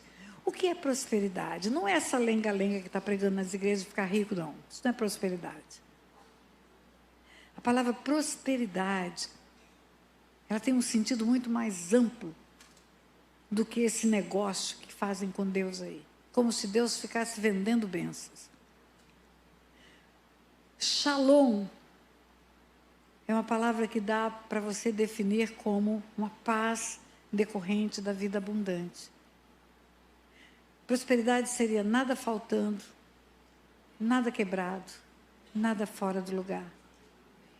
Seria vida abundante. É prosperidade e paz enterrarem filhos, por mais ricos que sejam. Você acha que é natural pais enterrarem filhos? Não. Natural é filhos enterrarem pais. Heranças espirituais fazem com que os nossos filhos morram prematuramente. E você pode chamar um homem de próspero que sepulta seus filhos? Não. Ele não tem vida abundante. Então, o introduzir Satanás na vida de uma pessoa não apenas traz para ele morte, roubo e destruição, mas traz morte, roubo e destruição para 4 gerações. O arrependimento é eficaz para cancelar o pecado dele. A confissão é eficaz para tirar as consequências geracionais do pecado também. Agora, se o filho já virou adulto e já está fazendo escolhas erradas, já tem uma lei de responsabilidade pesando sobre ele também.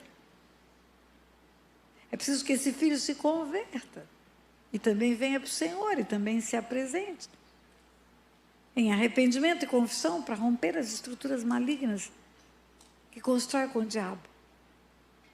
Imagine uma bola de aniversário vermelhinha dessas que enfeitam os salões. Aniversário de criança, cheio de bola na parede. Imagine dentro dessa bola um bonequinho, é você. E junto com você, bonequinhos transparentes, silicone, anjos. A Bíblia fala que os anjos do Senhor acampam-se ao redor daqueles que temem o Senhor, e o Senhor livre e guarda. Redor é perto, é junto. A palavra do Senhor diz que os demônios estão ao derredor. Derredor é mais longe. Rugindo como um leão, buscando a quem possa tragar. Nessa figura que eu te dou da bola, enfeitando o salão, os demônios estariam por fora da bola. Os anjos estão aqui, entram no mundo natural. Os demônios só entram se você abre uma porta por pecado. E eles ficam doidos para entrar na bola. Eles ficam doidos para chegar onde você está, para tocar em você, matar, roubar e destruir. Mas não podem. Nem anjos, nem demônios podem abrir portas espirituais. Só o homem pode abrir portas e fechar portas. E a porta é aberta pelo pecado. E ela é fechada pelo arrependimento. Porque tira da mão de Satanás a morte. O salário do pecado é a morte. Arrependei-vos e convertei-vos para serem cancelados os vossos pecados. E tem outra coisa que é de demais importante. A Bíblia fala que em Adão todos pecaram e foram destituídos da glória de Deus. Destituído. Você é destituído de alguma coisa que você tem.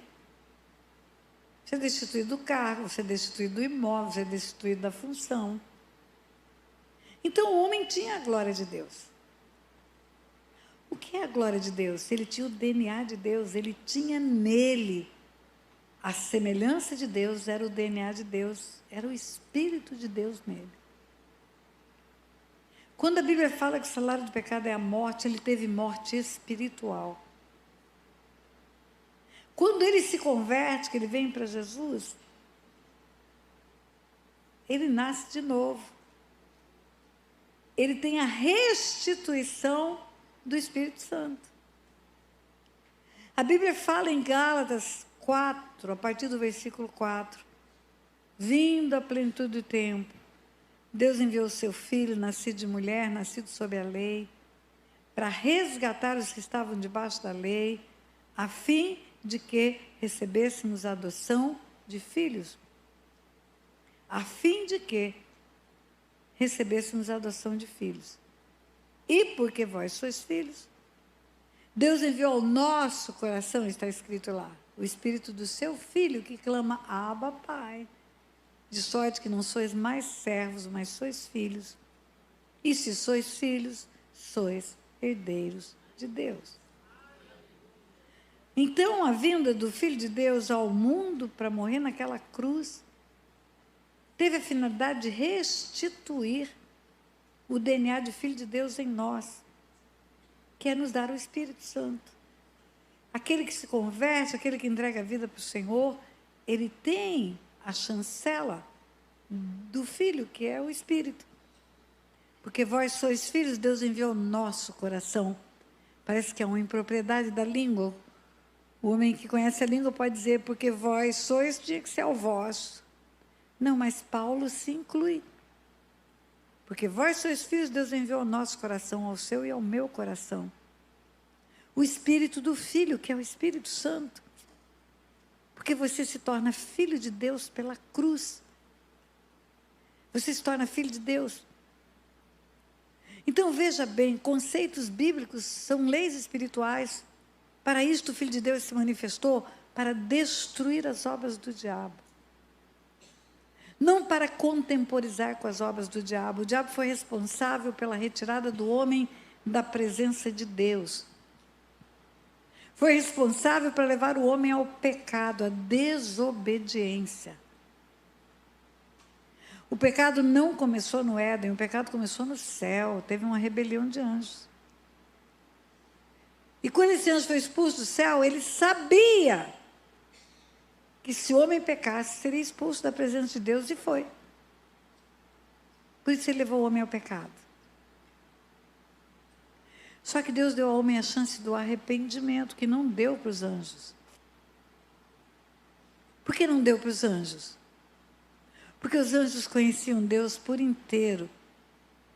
Tudo que Deus é, na sua essência, na sua grandeza, na sua majestade. Eles conheceram porque eles estavam face a face com Deus. Então não tem desculpa para eles.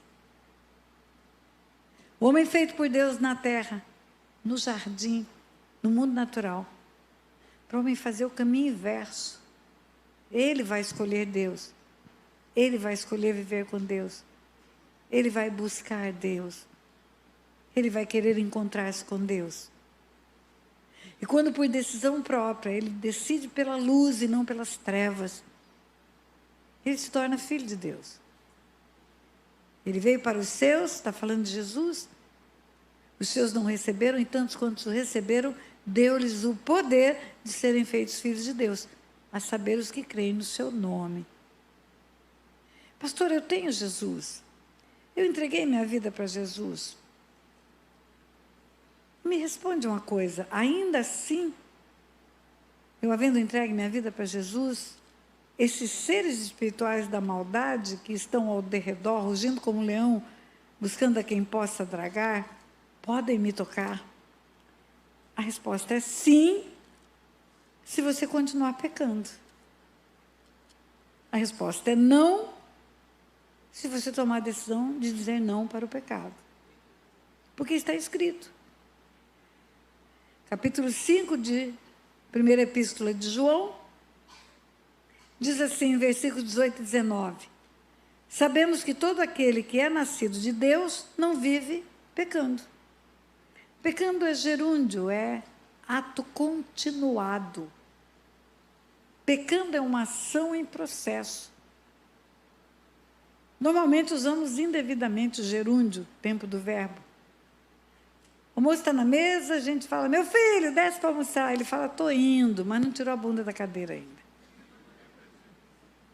Está indo coisa nenhuma. Ele virá, mas não está vindo. Quando diz aquele que é nascido de Deus não vive em pecado, não vive pecando. Antes, aquele que nasceu de Deus o guarda. Esse segundo aquele é com letra maiúscula. Projeta para mim. Primeira Epístola de João, capítulo 5, versículos 18 e 19. Sabemos que todo aquele que é nascido de Deus não vive pecando. Não vive pecando. Mas o que é nascido de Deus, é gerado conservando-se a si mesmo, condigno com... Não é a melhor tradução. A melhor tradução está aqui. Sabemos que todo aquele que é nascido de Deus não vive em pecado. Aquele que nasceu de Deus o guarda. É Jesus que guarda. Aquele com A maiúsculo é Jesus. Aquele com A minúsculo sou eu. Se trocarem nomes, diria assim: se Tânia nasceu de Deus, não vive em pecado. Porque Jesus, que nasceu de Deus, guarda a Tânia.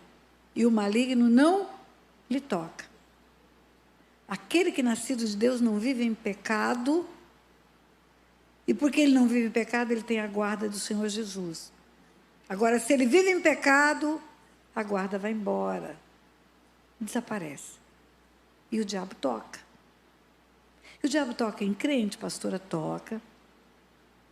O diabo leva pastores a suicídio. No ano de 2019, 19 pastores no mundo tiraram a própria vida. Espíritos de morte venceram a batalha. No Seminário Intensivo de Libertação e Cura, SILC, cada edição, já vamos para a edição de número 100, tem em torno de 19, 20 pastores, todos eles buscando ajuda, porque o inimigo está tocando, ou está às vésperas de tocar. Eles vão pedir cura, libertação. Pastora, libertação é para crente? É. Só para crente. Porque não tem libertação sem Jesus. Para isso o Filho de Deus se manifestou, para destruir as obras do diabo. O ladrão não vem senão somente para matar, roubar e destruir. Jesus destrói as obras do diabo. Então, para você ficar livre das obras do diabo, só com Jesus, não tem outra. Por isso que ele fala: se o Filho vos libertar, verdadeiramente sereis livres. Volta para as portas, volta para o mundo natural, o mundo espiritual. O homem abre portas, o homem fecha portas. Escolhas, decisões conscientes. Não é místico, é uma lei isso. Quando a Bíblia diz: arrependei-vos e convertei-vos para serem cancelados os vossos pecados, eu preciso te ensinar, arrependimento é diferente de remorso.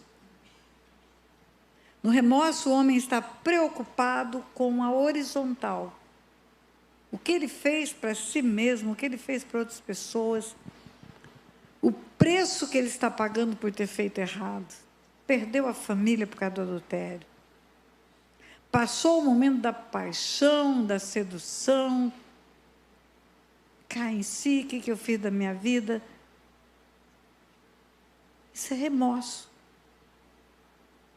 No remorso, o homem pode chegar ao extremo até de pensar em se matar. No arrependimento, o homem está preocupado com o coração de Deus. E ele faz o caminho de volta. A parábola do filho pródigo mostra o que é um arrependimento. O filho pródigo, depois que foi embora, caiu fundo, foi para o fundo do poço, comendo comida, querendo comer comida de porco, não comia, queria comer.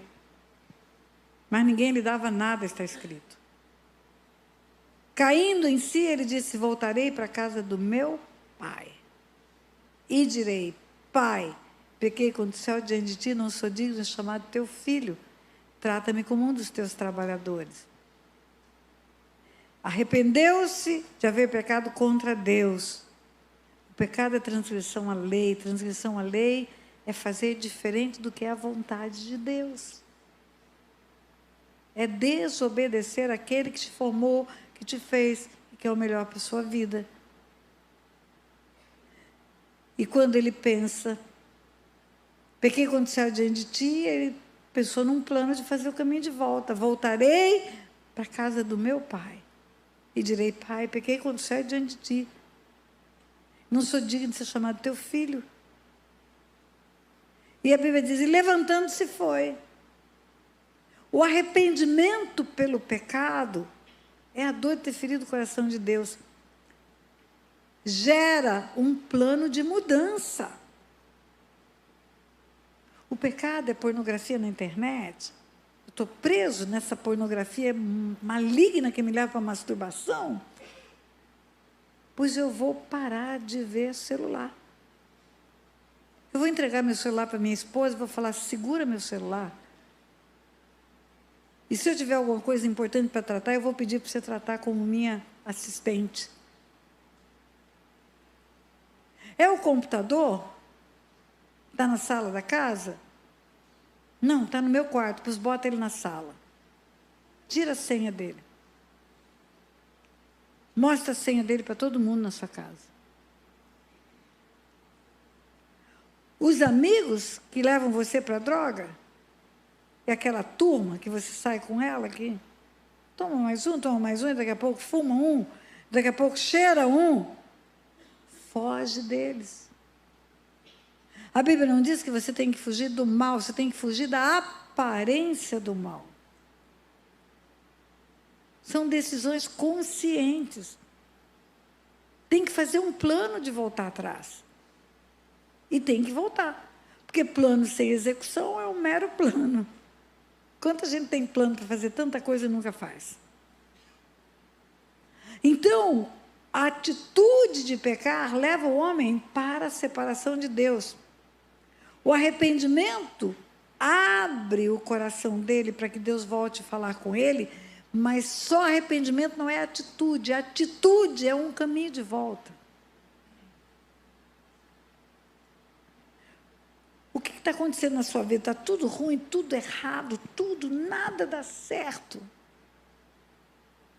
Então, há grande probabilidade de ter um histórico de desonra aos pais. Porque a Bíblia diz, honra teu pai e tua mãe, para que se prolongue os dias na terra que teu Deus está e te vá bem. Honra teu pai e tua mãe. Aonde está escrito isso? Nos 10 mandamentos. Isso é tão importante para Deus que está escrito no mesmo lugar onde escreveu, não matarás. É tão importante para Deus que está escrito no lugar onde Ele diz, não farás para ti imagem de escultura. Aí na juventude aprontou todas, desonrou os pais de todas as maneiras, não fez o caminho de volta, acha que porque o tempo passou, o pecado foi cancelado. Tempo não cancela pecado. O que cancela pecado é arrependimento e a confissão tira da mão do diabo. Caminho de volta. Muitas famílias hoje estão vivendo um sofrimento terrível com os filhos. É tão sério isso que o Velho Testamento termina dizendo que se não viesse conversão dos pais aos filhos, dos filhos aos pais, Deus ia ferir a terra com maldição. Ferir a terra com maldição. Ele enviaria o profeta Elias, e não é reencarnação, na Bíblia não tem reencarnação, o espírito de Elias, o espírito que confronta o pecado, o espírito que acusa o pecado, viria para falar, para o povo se consertar. Quando Elias chegou, ele falou, escolhei a quem servis, a Deus ou a Baal, porque o povo estava com um pé nas trevas e um pé na luz, achando que podia ser meio crente. Não pode. Ou eu não é. Assim como não tem meio grávida, não tem meio filho de Deus. O que é nascido de Deus não vive pecando. E quando Elias se levanta no tempo de Acabe e Jezabel, ele confronta o povo a tomar uma posição. Escolhei hoje a quem servis, a Deus ou a Baal, Baal ou Satanás. E quando Deus fala que antes que viesse o grande e terrível dia do Senhor, que é o dia do julgamento final, Ele enviaria esse espírito de confronto. E pouca gente está se deixando tomar por esse espírito para confrontar o pecado. E falar para os filhos, conserte com seus pais. E falar para os pais, conserte com seus filhos. Porque senão o Senhor vai ferir a terra com maldição. Você quer ver uma coisa? Eu vou te dar uma palavra, só uma palavra. Bastardia. Que é isso, pastora? Bastardia é gerar um filho fora da aliança do casamento. Na carta aos Hebreus, está escrito que só tem um leito bendito dentre todos os leitos.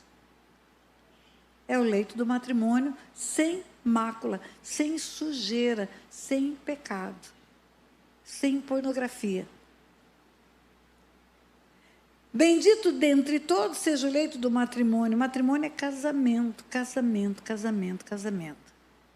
Sem mácula. Todo filho gerado fora da aliança do casamento é bastardo. E o que tem isso, pastor? Tem uma perseguição espiritual na vida dessa pessoa desde a concepção. Se Jesus, no ventre de Maria, quando foi visitar Isabel, que já estava grávida de 6 meses, a presença do corpo de Maria com a gravidez virginal do Filho de Deus fez com que João Batista, que tinha 6 meses dentro da barriga de Isabel, ficasse cheio do Espírito Santo, porque o Redentor estava na outra barriga. Então, no ventre de uma mulher, o mundo espiritual pode contactar com a criança. Luz e trevas. Então, uma criança gerada num leito maldito, ela pode ter uma influência espiritual maldita, ação demoníaca desde o ventre. A Bíblia fala que o bastardo não fica na congregação dos santos. O que é isso? Não é que não fica no templo, não fica no corpo de Cristo. Ele se afasta, ele é atraído por Satanás para ir embora. Faz uma estatística. Eu desafio você. Vai para um centro de recuperação de dependentes químicos. Faz uma enquete, pergunta quantos daqueles meninos foram gerados fora do leito do matrimônio, na fornicação dos pais, no adultério dos pais. 90%. Vai para a porta de um presídio, dia de visita, que as mães estão lá na fila para entrar para visitar os seus filhos detentos. Pergunte a elas, quantos deles nasceram sem você ser casada, fora do leito do matrimônio? Na fornicação, no adultério, na promiscuidade. 90%. Há uma perseguição espiritual sobre eles. Uma tentação que leva-os ao pecado. A prática de crimes, ao uso de drogas, a pornografia. Pastora, mas depois que eu gerei esse filho, eu casei. Eu fiquei vivendo com o pai dele lá 8 anos, depois eu casei.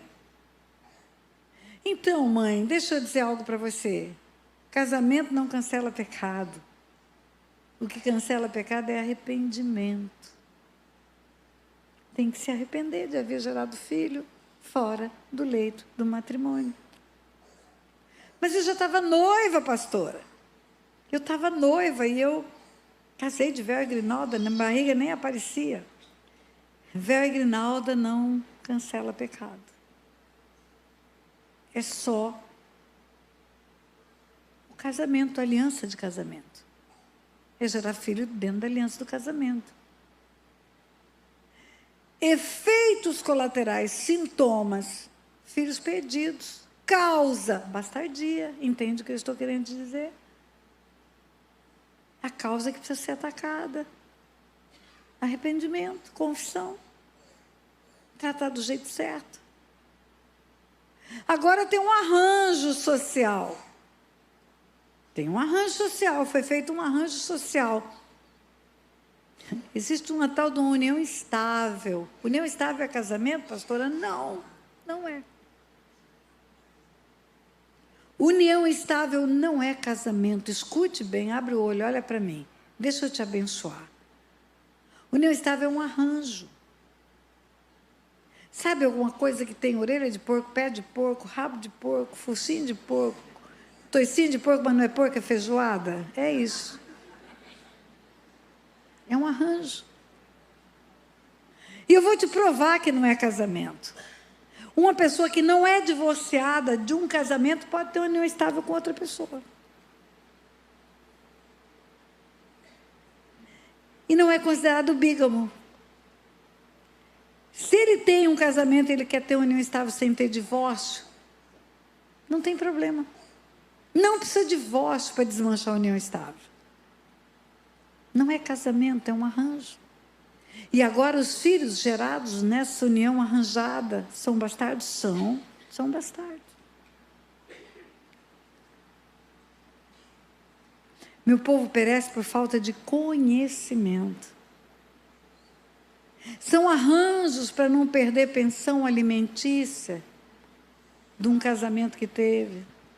Fala Deus, já escutei gente falando fala Deus. Você me desculpe, mas eu vim aqui para falar a verdade. São arranjos feitos. Mas no mundo natural, esse arranjo parece bom, só que ele abre uma janela no mundo espiritual para Satanás tocar na sua descendência e na sua própria vida. Eu dei o exemplo das perdas, espíritos de morte entram, no caso de derramamento de sangue, espíritos roubadores entram, no caso de objetos furtados.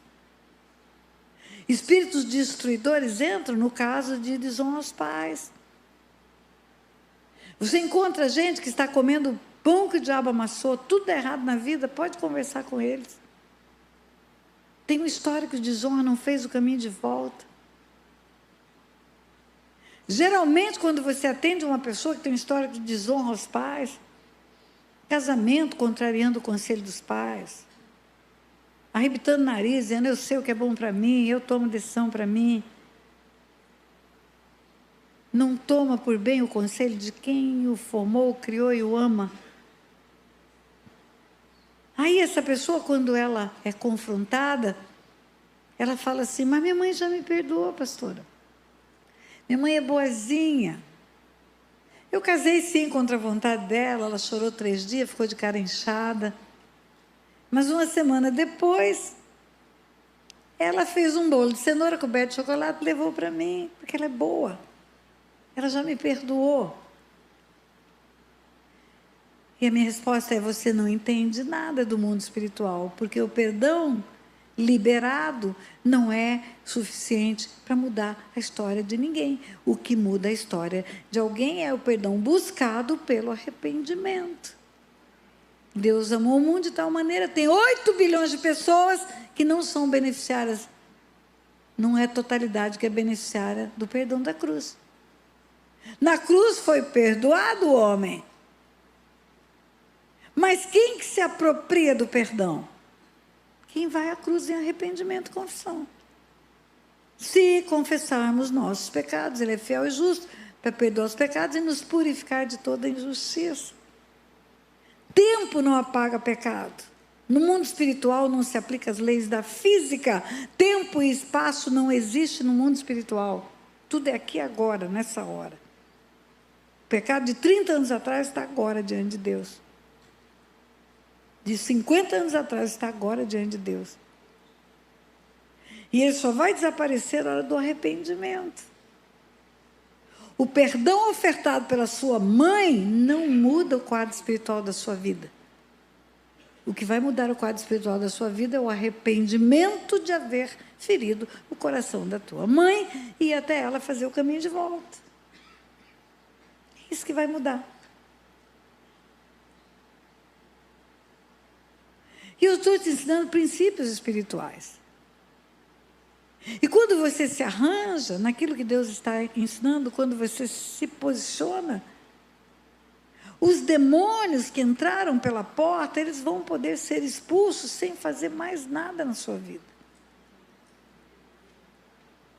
O processo é convencimento do pecado, arrependimento, confissão. E aí sim expulsa o demônio. Faz o caminho de volta, reconstrói sua vida com outro caminho, com outra história. Expulsar demônios sem arrumar a vida da pessoa só deixa o estado dela pior.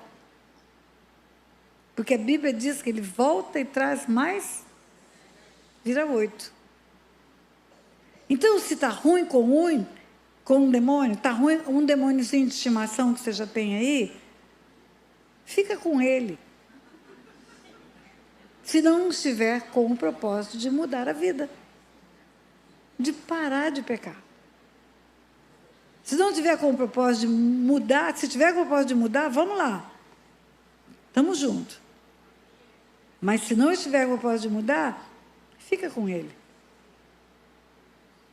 Pastora, mas e se chegar uma pessoa na congregação endemoniada, já está o demônio gritando pela boca dela? Raramente acontece isso nos tempos de hoje, viu? Não é porque o demônio parou de agir. Ele sabe que a igreja perdeu o temor. E ele sabe que a igreja sabe a autoridade que tem. Ele está sabendo que a igreja está sabendo, que ele já está sabendo que a hora que mandar ele vai ter que sair. Então ele quase não se manifesta. Mas existem duas formas do demônio trabalhar. É dentro do corpo da pessoa e é fora do corpo da pessoa. Existe uma diferença entre cativeiro e opressão. Cativeiro, o demônio está dentro. Anda pela perna da pessoa, fala pela boca da pessoa, se movimenta por ela. É como um homem dentro de um carro, um motorista. Mas a opressão, o demônio está do lado de fora. Ele está influenciando o comportamento da pessoa. É uma voz na mente dela. É uma indução ao pecado. É algo mais forte, uma perseguição espiritual. É um desejo incontido de fazer aquilo que está errado. Vou te dar exemplo, violência doméstica. Maria da Penha, que deu origem à lei, Maria da Penha, já esteve no Silk, sentadinha numa cadeira de roda, bem na fileira da frente. Vítima de violência doméstica. O homem com a opressão maligna para praticar violência. Ele se arrepende, eu não quero mais, não vou mais encostar o dedo em você, me perdoa, não me denuncia, suporta, vai mudar, vamos pedir conselho para alguém que trata de matrimônio, e ela não denuncia, ela não faz aquilo que a lei permitiria que ela fizesse, ou permitia que ela fizesse, ele não busca libertação, ele não busca a raiz dessa violência que ele tem, que ele não contorna na hora do gatilho. Pode ser a raiz de um pai que foi violento e que derramou sangue, pode ter uma origem lá atrás, 4 gerações, um bisavô que foi homicida e isso, o espírito de violência vem para ele agora, mas ele não trata adequadamente. Ele só fala, não vou fazer mais, eu não quero fazer, eu vou vencer, mas não passa por libertação, não procura ajuda, não conta para ninguém o que está acontecendo. E ela também esconde, ela mente que caiu da escada, por isso que está cheia de mancha roxa. Mas daqui a pouco, primeiro gatilho, ele volta a praticar, porque o demônio que está em cima dele fala, faz. Não é um homem dentro de um carro, é um homem em cima de um cavalo. É opressão maligna. Jesus fala que veio para libertar cativos e oprimidos. Opressão não é tristeza, eu estou opresso, não é isso não. Muitas crianças do nosso meio são afligidas por opressão maligna, muitas. Você não tem ideia quantos pais buscam ajuda. Um casal do norte do Brasil me mandou mensagem há anos atrás. O SILC, esse seminário intensivo libertação e cura, começou na Bahia, depois foi para Tocantins, depois veio para São Paulo. Estava em Tocantins. Eu recebi uma mensagem. Um casal dizendo que tinha uma criança de 8 para 9 anos, que a criança escutava vozes, acordava à madrugada com vozes, induzindo a matar a mãe. Uma hora a voz dizia assim, sua mãe está deitada do lado direito. O pescoço dela está totalmente exposto do lado esquerdo. Na gaveta da máquina dela tem uma tesoura. Vai lá, pega a tesoura e enfia bem nesse vão que ela tem no pescoço. Você vai conseguir matar ela. A criança acordava com essa voz. Aí começava a gritar. Não, eu não quero matar a mainha. Sai daqui, mainha, eu amo mainha. Eu não vou matar a mainha. Não, não, não, não. Vai embora, vai embora, vai embora. Vai embora, voz, sai da minha cabeça. Acordava os pais. Quando acordava os pais descobriam o que tinha acontecido, abraçavam o menino. Meu filho, fica calmo, você teve um pesadelo, isso vai passar. Mãe sabe que você ama ela, fica em paz. Você é um menino de Deus, você é de Jesus, você nunca vai matar ninguém. Fica tranquilo, mãe sabe que você não vai fazer isso. Foi só um pesadelo. Mais um pouco, outra semana. De novo. Aquela voz, agora a mãe está deitada de barriga para cima, e a voz vem e fala, sua mãe está dormindo de barriga para cima. Você mede do pescoço para baixo 1 palmo.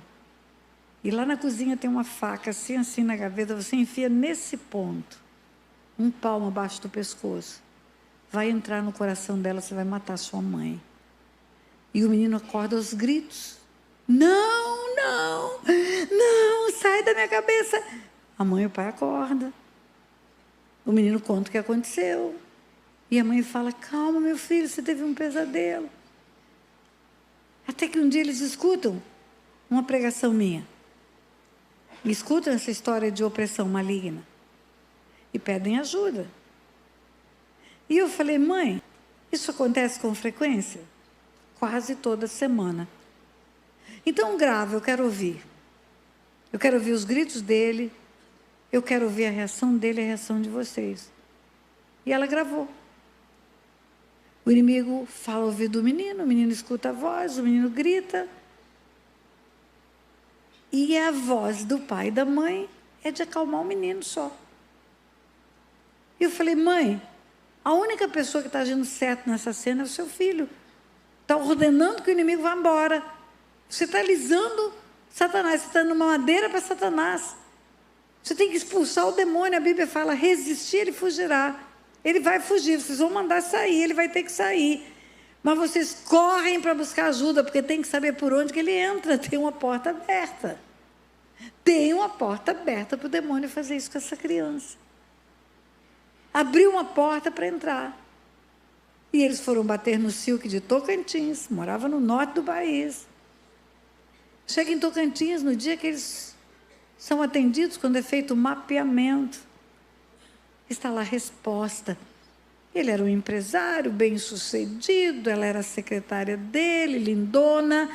Eles começam a se relacionar em adultério, a criança é gerada no adultério. Depois que a criança nasce, ele deixa a família de origem, deixa 2 filhos para trás, vai viver com aquela mulher. Em nenhum momento se arrependeu disso. Em nenhum momento fez o caminho de volta. Em nenhum momento se convenceu de cometer um pecado terrível. Não só pela aliança do casamento que foi rompido, pelo adultério que foi praticado, pelo abandono dos filhos. E Satanás se aproveitando disso para destruir aquela criança. E você pensa que criança não mata, pai e mãe mata. Em São Paulo, há 10 ou 9 anos atrás, filho de um casal de policiais matou o pai e a mãe. Pegou a arma dos pais e matou os pais. Porque uma voz induzia para fazer. Se você não se lembra, no estado de São Paulo, na capital, teve uma história de um serial killer maníaco do parque, era o nome dele, o motoboy. Pegava meninas, levava para um parque, transava com elas, depois matava. Quando você lê o processo daquele moço, toda a denúncia, todo o julgamento, todas as provas, você vê que ele não é maluco, passou por um crivo de junta médica, não é doença mental, não estava possesso. Ele declara que o intuito dele era só relação sexual com aquelas parceiras, mas depois que ele satisfazia o desejo sexual do sexo lá no parque onde ele ia, vinha uma voz na cabeça dele que dizia: mata, mata, agora mata, mata, mata, mata, mata, mata. Opressão maligna. O inimigo dificilmente vai entrar dentro de uma pessoa hoje, porque qualquer um que tem o coração nas mãos de Deus vai dizer sai, ele vai ter que sair. Então ele fica agindo nos bastidores, nos lares, nos filhos, nas famílias, matando, roubando e destruindo o que pode matar, roubar e destruir. Agora escute bem, não entra sem uma causa. Quando você vai fazer o mapeamento dessas pessoas todas que eu estou falando para você, você encontra a causa. Por que é que os filhos estão se perdendo? Você vai encontrar bastardia. Por que é que a promiscuidade está assolando e acabando com os casamentos? Você vai encontrar heranças espirituais familiares de promiscuidade. Pais, avós, bisavós, tataravós, adúlteros. Se o assunto é perda financeira, Satanás está matando e destruindo tudo na vida financeira de uma pessoa. Você faz um mapeamento, tem histórico familiar de roubo, de furto, de apropriação indébita. Foi aberta uma porta. E por essa porta entraram espíritos roubadores, que afetam não só a vida daquela pessoa, mas das gerações futuras.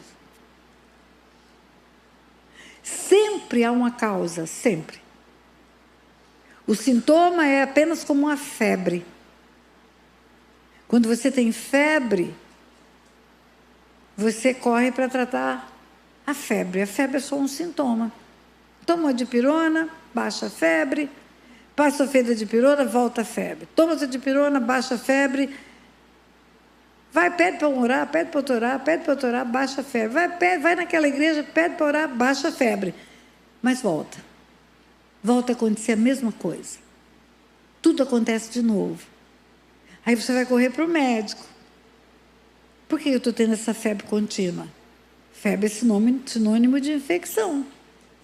Tem alguma coisa no seu corpo que está infeccionado. Apalpa daqui, apalpa dali, olha a garganta, olha o ouvido, olha tudo que pode olhar, não encontra resposta, mas continua com febre. Então vamos fazer um exame de sangue. Vamos ver se tem alguma coisa no teu sangue que denuncia. E aí descobre que tem um sinal de uma infecção gravíssima. E aonde está? No rim. Porque depois faz uma tomografia e descobre que é o rim que está infeccionado. Mas era silenciosa essa infecção. A febre era o sintoma que alertou para buscar a causa. Quando na sua vida houver sintomas de morte, roubo e destruição em qualquer área da sua vida, corre para procurar uma causa, porque tem. Porque Deus é bom o tempo todo. Deus nos dá tudo o que precisamos. Quando Jesus fala, buscai primeiro o reino dos céus e sua justiça, e todas as coisas serão acrescentadas, em que circunstâncias Jesus fala isso? Jesus pergunta para os discípulos se eles estavam preocupados com o básico. Vão comer, calçar, vestir o quê? Não se preocupe. Vosso Pai alimenta as aves do céu, veste os lírios do campo, não vai deixar faltar nada para você. Isso é o básico do básico do básico. Mas a Bíblia fala que Ele também realiza desejos do coração. A graça do Senhor, Ele satisfará os desejos do vosso coração. Desejo do coração é mimo de Deus, é mais do que o básico, é mais. Desejo do coração é um plus, não é algo que eu preciso, mas é algo que me faz bem, é um mimo de Deus para mim. Mas isso ainda é pouco. Ele fala, nem olhos viram, nem ouvidos ouviram, nem jamais penetrou no coração do homem, que Deus tem preparado para aqueles que o amam. Nunca pediu, nunca pensou, nunca sonhou, nunca desejou e ganhou. Esse é o nosso Deus. Ele é bom o tempo todo.